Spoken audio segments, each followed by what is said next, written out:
Então, nós vamos continuar hoje o caminho que nós estávamos fazendo anteriormente.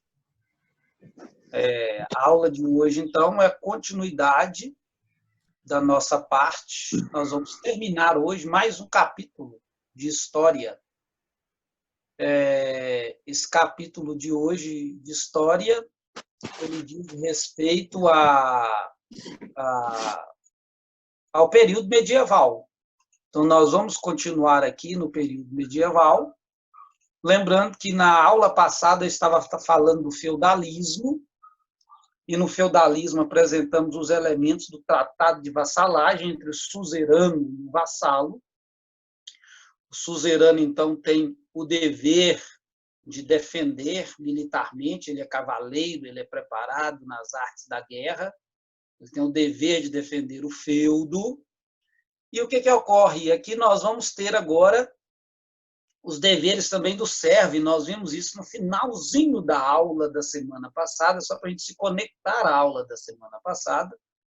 Nós vimos esses deveres do servo, essa série de situações que eu vou colocar aqui para vocês, como a corveia, que é o trabalho no manso senhorio, né? Ele tem que trabalhar para o senhor feudal, em uma terra que não é coletiva, em uma terra que não é dele, em uma terra que é só do senhor feudal, de 3 a 5 dias por semana. Ele tem que dar a talha, ou seja, 3/4 de tudo que ele produz no seu território para o senhor feudal, já que ele não é o dono da terra. Então, além de trabalhar lá no feudo do senhor feudal, no manso do senhor feudal, ele ainda trabalha no seu manso particular para sobreviver, para dar coisas para sua família. E mesmo assim, ele só fica com 25% da produção. Banalidades é toda vez que ele vai utilizar algum equipamento lá do senhor feudal, como o moinho, por exemplo, ou o arado, se ele não tiver arado. Então, ele tem que alugar esses equipamentos.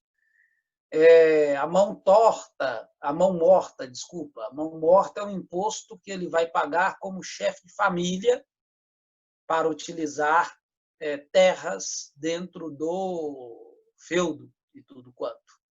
Captação é um imposto que ele paga por pessoa, né? Então, um imposto que ele paga anualmente, dependendo de quantas pessoas tem na sua casa. Além do mais, nós temos o dízimo, que é o tostão de Pedro, né? A parte que cabe à igreja. Então, é 10% daquilo que ele vai produzir na sua terra. E o formariage, que muitas vezes é a noite de núpcias, que ele tem que ceder a sua esposa ao suzerano. Até este absurdo ocorre aqui neste período. Pois bem, então nós vamos continuar a partir daqui, né? E na aula de hoje nós vamos passar para a expansão do sistema feudal. Como é que o feudo vai expandir-se? Primeiramente, já dizia para vocês na aula anterior que o feudo tem uma alta produtividade. Então, o feudo ele tem agora novas técnicas. Nós estamos na alta Idade Média, que na alta Idade Média nós vamos ter progressivamente um aumento da população. A população produz aqui no feudo, e agora nós temos um excesso de produtividade. Esse excesso de produtividade vai ser enviado para os burgos. Aqui estão os burgos. Lembro para os senhores que estes burgos serão conhecidos como forisburgos. Aqui o nome técnico, forisburgo. Então, o que é um forisburgo? Um forisburgo nada mais é que vocês estão vendo aqui umas muralhas cercando a cidade. Forisburgo significa muro, muros em volta dos burgos. Então, dentro do burgo, nós temos o mundo urbano, o mundo da cidade. Então, o mundo da cidade tem o comerciante, tem o burguês, e tem o artesão, aquele que trabalha manualmente. Lembrando que nós temos um sistema aqui de capitalismo mercantilizado. Tudo é produzido com as mãos. Então, observem que aqui dentro da cidade tem um palácio muito grande, né? Aqui, você está vendo aqui dentro da cidade? É onde vai morar lá o nobre. Daqui a pouco será o rei absolutista, né? Mas aqui é onde está o rei. Dentro do Floresburgo também temos o Palácio do Senhor Jesus. Em outras palavras, temos a igreja. Vendo? Então, é a mesma estrutura hierárquica do mundo feudal. Então, nós temos a igreja, então é a pirâmide, né? Aquela pirâmide social do mundo medieval. Clero, nobres e servos. Os servos podem ser tanto servos do feudo, que são servos rurais, e aqui na cidade eles também se encaixam como servos, né? Então, os burgueses e os artesãos vão se encaixar aqui também na categoria de servo. Então, é a realidade que nós temos aqui e agora. Foresburgo significa que o burgo, que a cidade está cercada por muros. Essa cidade cercada por muros, né, que tem a estrutura, que tem um rei, que tem a igreja, que tem os que servem, os que estão no mundo da servidão, os burgueses e os artesãos. Estes muros têm uma função muito prática, né? Então, estes muros servem para a defesa da cidade, para evitar que a cidade seja atacada pelos senhores feudais, né, que gostam de saquear e etc., por esses cavaleiros belicosos. Então, um muro cerca a cidade. E uma outra função muito importante dos muros é não deixar também, né, que os artesãos possam ir para os feudos, e nem deixar que os senhores feudais, os suzeranos, peguem os servos de volta que vieram para a cidade. Então, essas fortificações têm esta função muito interessante. Observem aqui que dentro destas fortificações, dentro dos burgos, temos os burgueses e temos os artesãos. Os burgueses, eles vão se organizar em guildas. Olha o nome aqui, ó, guildas. A guilda é uma associação de burgueses. Então, esta associação de burgueses, que é a guilda, ela vai se confeccionar, ela vai se estabelecer, né? Ela vai se estabelecer para critérios econômicos, para evitar, por exemplo, que a cidade receba mercadorias de outros burgueses, para evitar uma série de situações que podem, portanto, causar um prejuízo a estes que são os grandes donos aí dos centros comerciais, dos centros urbanos e tudo quanto, né? Então, nós temos o Floresburgo, que é a cidade pequena cercada por muralhas. Dentro dessa cidade cercada por muralhas, então, nós temos uma associação de burgueses. Esta associação de burgueses se chama, portanto, guilda, né? Guilda e tudo quanto.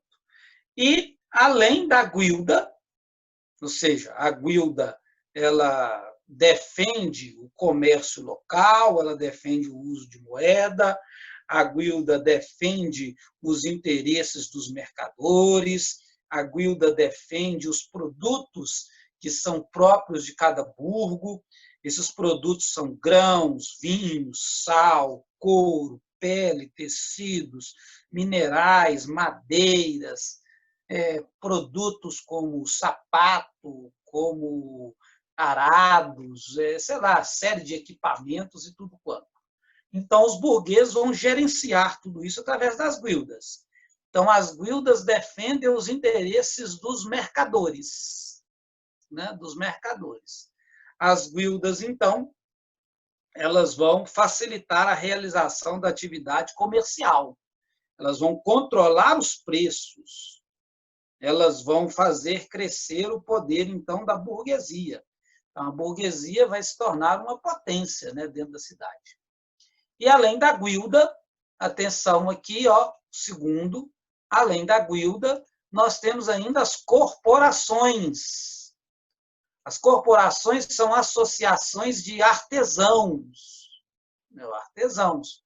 Os próprios artesãos, aqui uns exemplos aqui, eles vão estabelecer corporações. Estas corporações irão estabelecer regras para a produção. Por exemplo, nós não podemos produzir mais do que tantos sapatos. Vamos fazer o controle de qualidade, o sapato tem que ser desta maneira, tem que ter tal durabilidade, e etc. Né? Então, observem que essas corporações, então, elas defendem os interesses dos artesãos, das pessoas que trabalham, os trabalhadores urbanos livres. Os trabalhadores urbanos, então, eles têm oficinas, né? Então, não são grandes mercados, são as oficinas. E aqui nessas oficinas ele ensina até a sua arte, o seu ofício para jovens aprendizes e etc. Lembrando, não obedecer o que a corporação pede, não obedecer o que a corporação diz, pode significar, inclusive, banimento da cidade. Você é colocado para fora do Foresburgo, se você não obedecer os critérios das corporações. Então, meu caro estudante, por favor, faça uma atenção muito grande aqui agora. Né? Então, guildas diz respeito aos burgueses, aos mais ricos da cidade, aos comerciantes mais ricos, aos donos dos grandes negócios. E os donos dos grandes negócios estabelecem guildas para controlar a atividade dos mercados, para controlar preços, pesos, medidas e tudo quanto. Além da guilda, nós temos a corporação. A corporação é uma associação de pequenos produtores independentes. Vamos dar um exemplo. Pequenos produtores de sapato dentro desse Foresburgo. Vamos chamar esse Foresburgo aqui de Capelinha.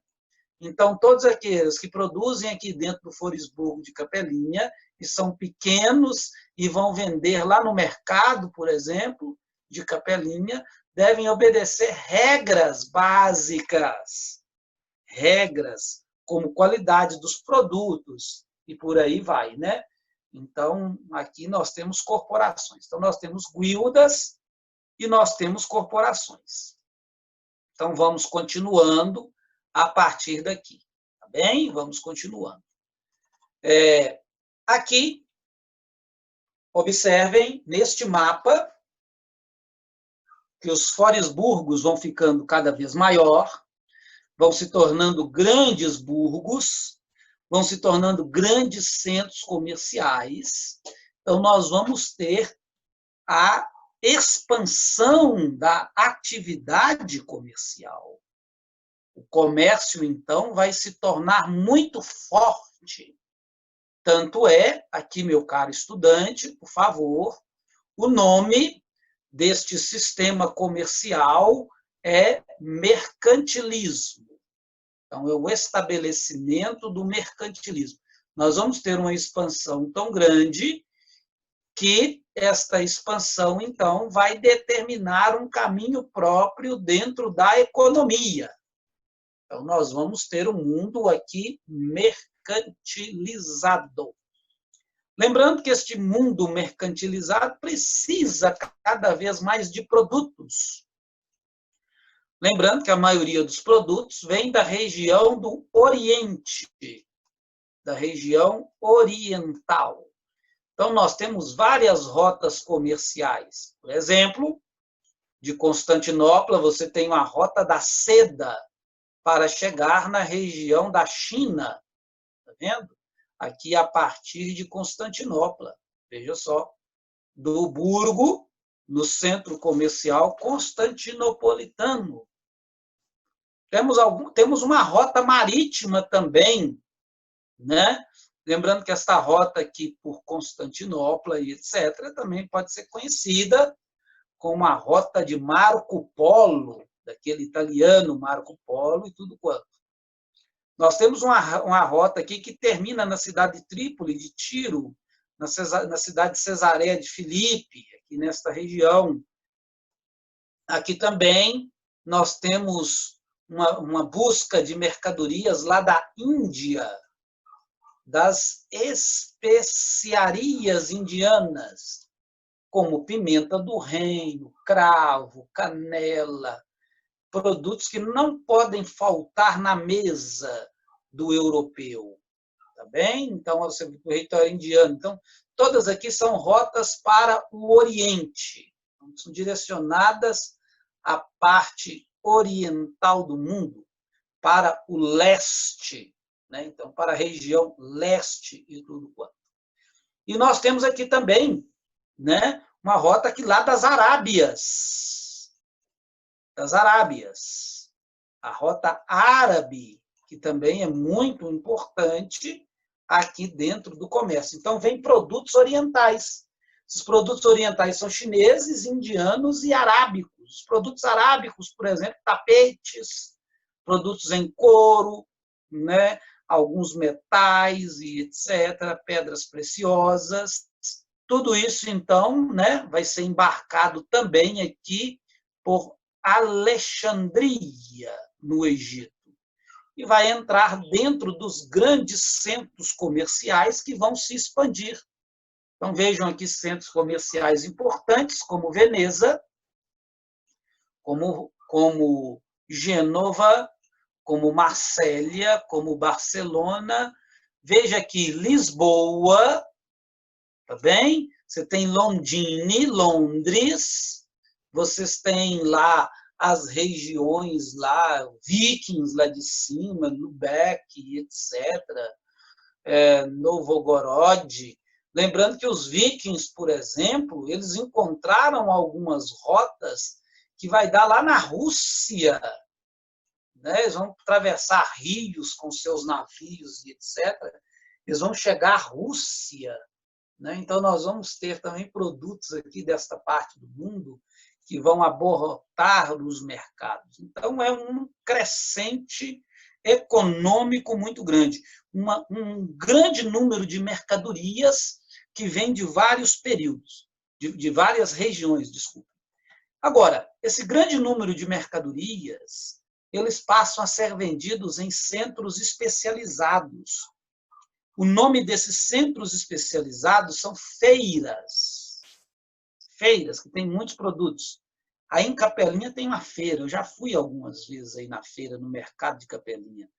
É muito produto que vem da roça, né? Você tem rapadura, você tem frango caipira, você tem ovo, você tem tomate, você tem mamão, você tem café da roça, você tem um tanto de coisa, né? Rapadura, que beleza. Cachaça, que maravilha. Então, tudo isso é vendido lá na feira. Então, a feira é um agrupamento de comerciantes. E o maior agrupamento de comerciantes da Europa é chamada Feira de Champagne, que abraça de Paris a Bordeaux. Está vendo?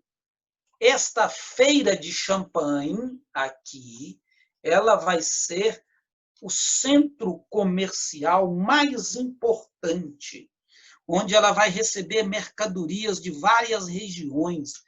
Ela vai receber mercadoria dos Flandres, ela vai receber mercadorias itálicas, né? De Gênova e Veneza.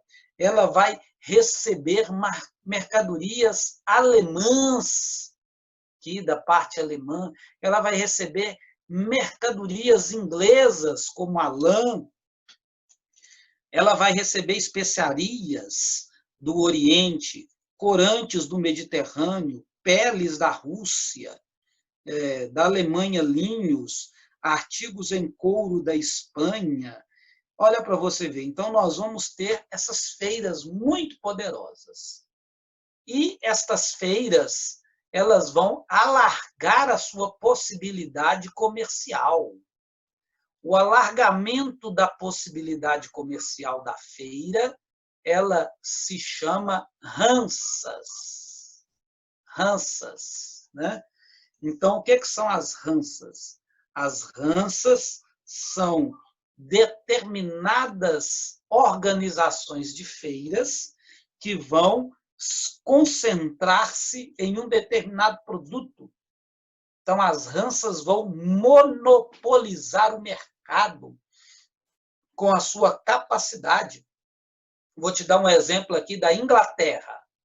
Vamos aqui na Inglaterra. O grande produto da Inglaterra é a lã. Então, várias e várias feiras, vários burgos, vários guildas, várias corporações juntas vão fazer com que a Inglaterra se especialize nesse produto, na lã. Então, eles vão distribuir esse produto, eles vão ter uma lucratividade muito grande com isso. Você pega, por exemplo, a cidade de Gênova e Veneza, que a sua rança vai ser estabelecida através de produtos orientais, as especiarias e tudo quanto, né? Então, nós vamos ter, então, uma transformação social muito interessante aqui no panorama europeu, com novas forças sociais.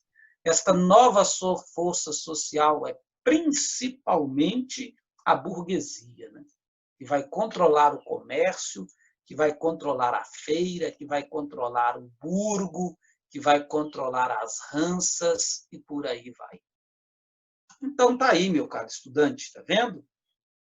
É uma situação muito interessante para a gente analisar aqui neste mundo, portanto, europeu, neste mundo medieval, o desenvolvimento do comércio medieval. Próximo elemento. Nós vamos entrar na Baixa Idade Média. Então, nós falamos até agora da Alta Idade Média. Então, agora vamos entrar no período de decadência, a chamada Baixa Idade Média. A Baixa Idade Média, então, ela se coloca a partir do século X.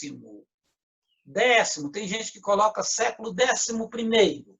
Entre o século X e o século XI, até o século XV, com o final do período medieval. A Baixa Idade Média, ela é constituída de fatores que vão fazer entrar em colapso o sistema, fatores como a peste negra, fatores como a fome, fatores como as guerras. E dentro das guerras, né, claro que um primeiro elemento para a gente analisar são as cruzadas. Os cruzados aqui estão. Então, as cruzadas colocam de frente o mundo cristão, tá vendo? Aqui, ó, o mundo cristão, o soldado cristão, ó, o estandarte cristão aqui, a cruz, e etc., contra o mundo islâmico. Aqui está o exército islâmico, né? Aqui está o Islã. Então, aqui o símbolo do islamismo, a meia-lua e tudo quanto. Então, aqui é uma luta entre o cristão e o Islã. Então, aqui está o período da Baixa Idade Média, um período de vários conflitos, de muito derramamento de sangue. Então, só lembrando para os senhores que nós já falamos do Islã, né? Vocês lembram? Nós falamos do islamismo já. Nós falamos lá que ele vem lá de Maomé, de Meca, ele passa para Medina, né? Isso começa no século VII. Veja aqui no mapa, portanto, o desenvolvimento em verde do Islã no século VII. E o Islã continua o seu trajeto. Olha aqui nessa outra página, né? O Alcorão já começa a ser vivenciado por vários e vários povos. Então, nós já temos um abrangimento muito maior, ele vai para outras regiões que estão, né, da Síria. Olha aqui este mapa para vocês verem o tamanho do mundo islâmico. Então, este mapa aqui vai ser fundamental para a gente entender as cruzadas, né? Então, observem aqui, ó, vamos passar uma linha. Vou traçar uma linha. Acho que essa cor aqui não está bem, deixa eu procurar uma cor mais forte aqui. Passar uma linha preta para a gente visualizar melhor. Aqui está, o mundo está dividido. De um lado, nós temos o cristianismo. Do outro lado, nós temos o islamismo. Está vendo? Então, o lado de cá é islâmico. Então, aqui, para você ver, vamos pegar lá o primeiro território islâmico, lá dos maometanos, né? Dos sunitas, aqui está o símbolo, portanto, a meia-lua. Olha o califado ortodoxo. Olha o tamanho desse califado xiita, né, dos sheiks e etc. Toda essa região aqui é islâmica. Olha o califado omíyada no território africano, a partir aqui da região da Mauritânia, dos mouros.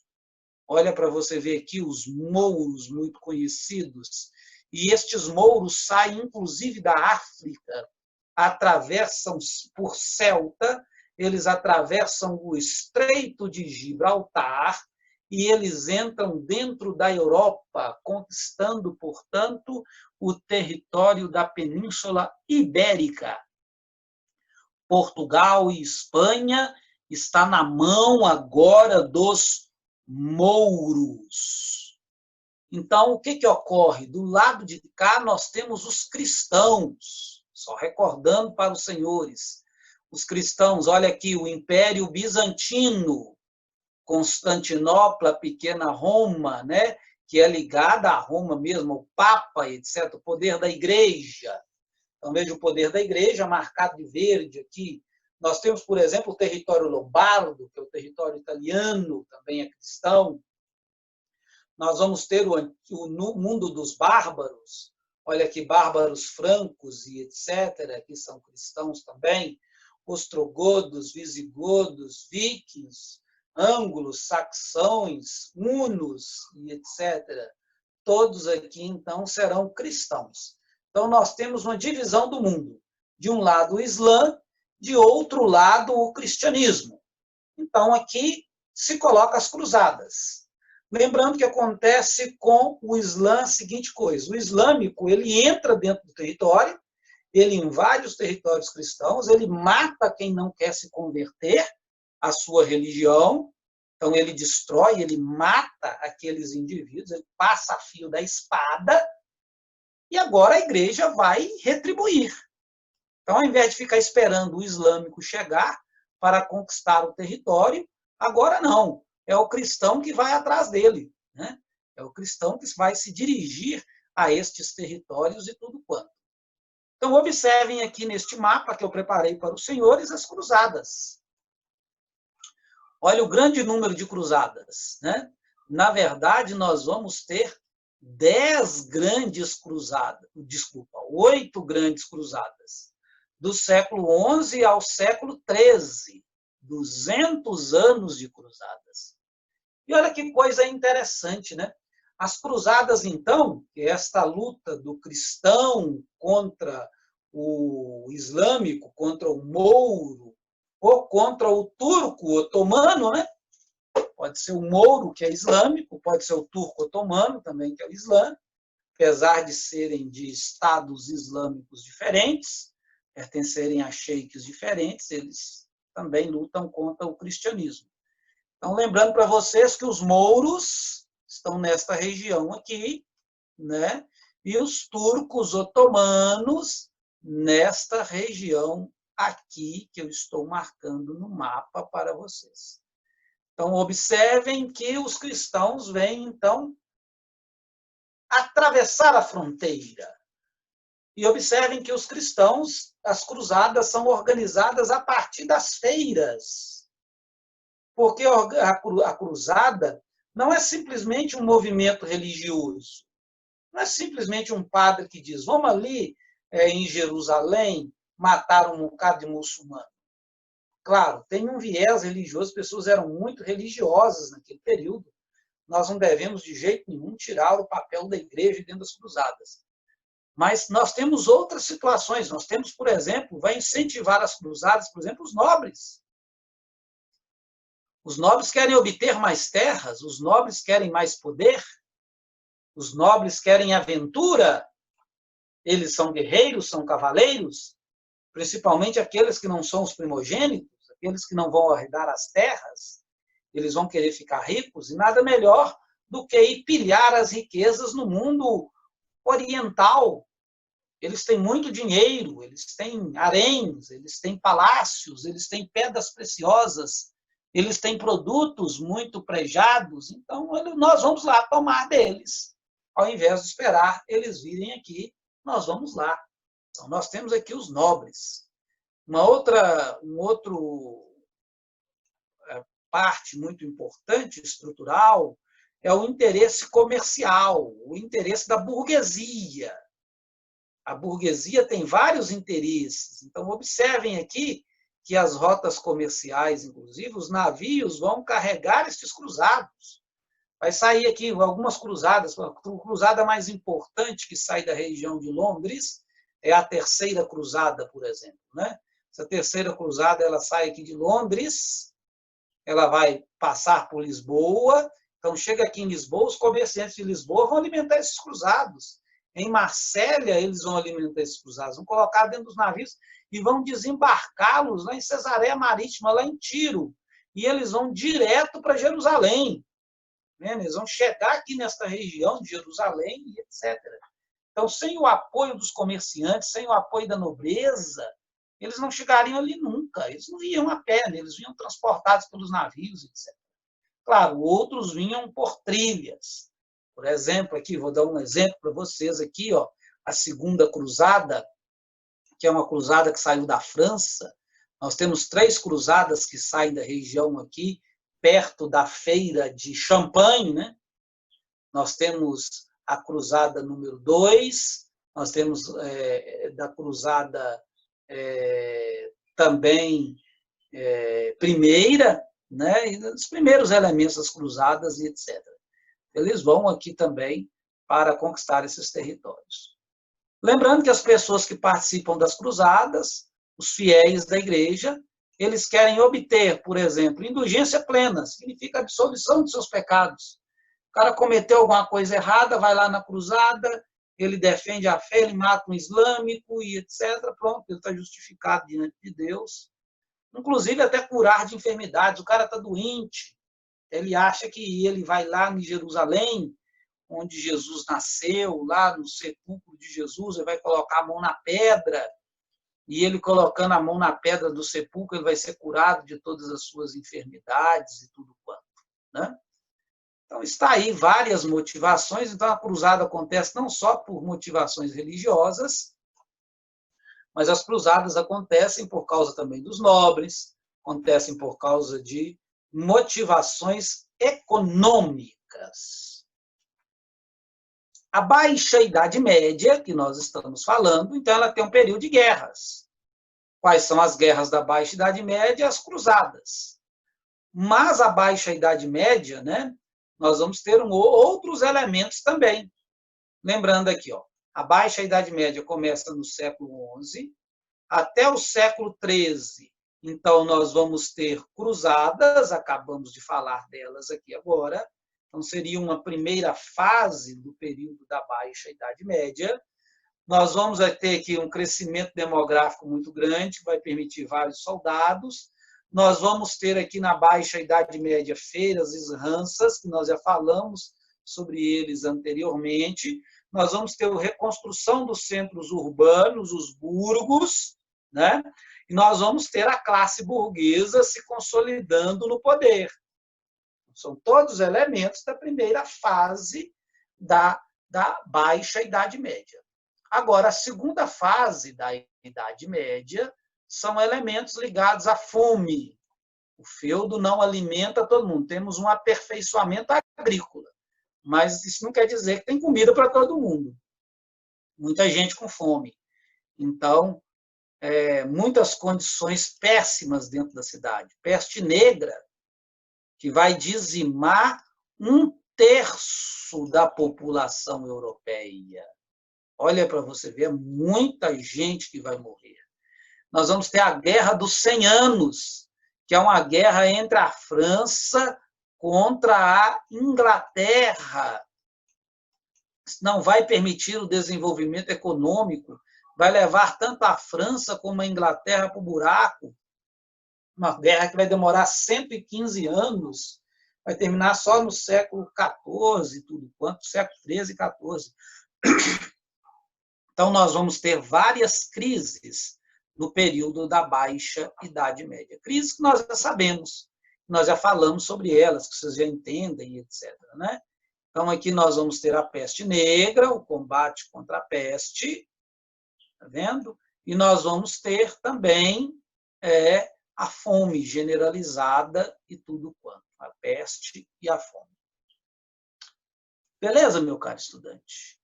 O nosso tempo ele é muito curto, ele está acabando, né? E na próxima aula, antes de eu começar o próximo capítulo, eu vou falar um pouquinho sobre a igreja, rapidamente. Vai ser a última parte, e a gente finaliza esse capítulo, tá bem? Então tá, o nosso tempo já está acabando. Alguém gostaria de perguntar alguma coisa? Tem 1 minuto ainda. Tudo bem?